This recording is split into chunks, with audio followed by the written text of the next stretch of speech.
बहुत साल पहले की बात है। भैरवपुर नाम का एक छोटा सा गांव था, जहां लोग 12 बजे के बाद घर से नहीं निकलते थे। कहते थे राक्षस आ जाएगा।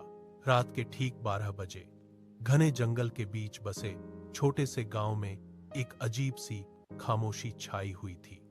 हवा तक जैसे डर के मारे रुक गई थी। दूर कहीं उल्लू की आवाज गूंज रही थी और हर घर के दरवाजे मजबूती से बंद थे, क्योंकि आज फिर वो आने वाला था। गांव के लोग उसे राक्षस कहते थे।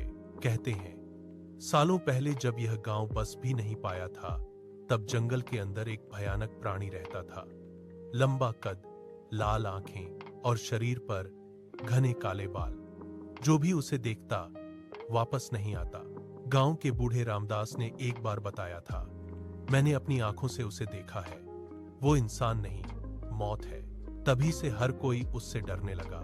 लेकिन अजीब बात यह थी कि हर बार जब कोई बड़ा खतरा गांव पर आता, चाहे वो जंगली जानवर हो या डकैत, अचानक सब कुछ शांत हो जाता और अगले दिन जंगल के बाहर खून के निशान मिलते।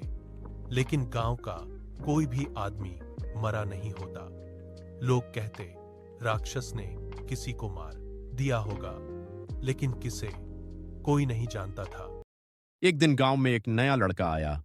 नाम था अर्जुन। अर्जुन शहर से आया था, पढ़ा लिखा और निडर। उसे इन कहानियों पर विश्वास नहीं था। वो हंसते हुए बोला, राक्षस नहीं होते, ये सब अंधविश्वास है। लेकिन अर्जुन जिद्दी था। रात के 12 बजे अर्जुन चुपके से जंगल की ओर निकल पड़ा। जंगल में घुसते ही ठंडी हवा उसके शरीर को चीरने लगी। पेड़ों की टहनियां ऐसे हिल रही थीं जैसे कोई फुसफुसा रहा हो।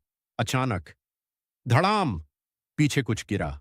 अर्जुन पलटा, लेकिन वहां कुछ नहीं था। उसकी धड़कन तेज हो गई। तभी अंधेरे में दो लाल आंखें चमकीं। अर्जुन के पैर जैसे जम गए। राक्षस धीरे धीरे अर्जुन की तरफ बढ़ रहा था। हर कदम के साथ जमीन कांप रही थी।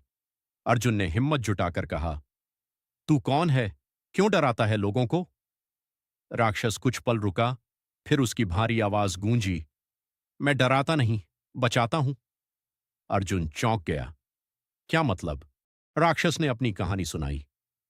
सालों पहले वो भी एक इंसान था। नाम था वीर। वो इस गांव का रक्षक था।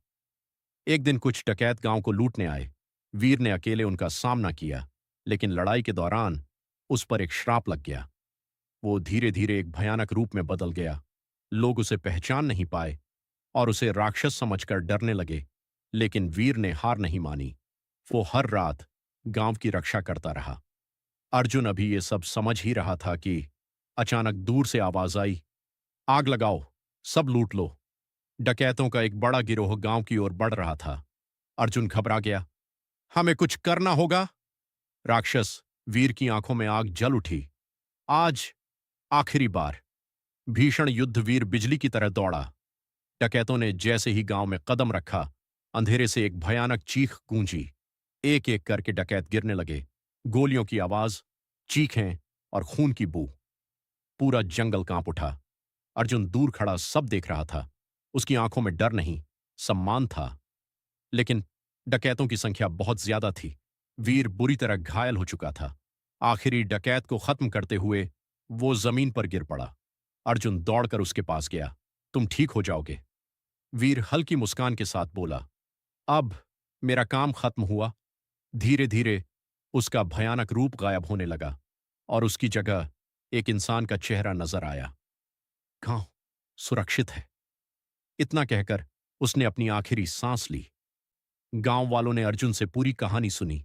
सबकी आंखों में आंसू थे। जिसे वो राक्षस समझते थे, वो उनका रक्षक था। उस दिन के बाद गांव में एक मंदिर बनाया गया, वीर रक्षक के नाम से।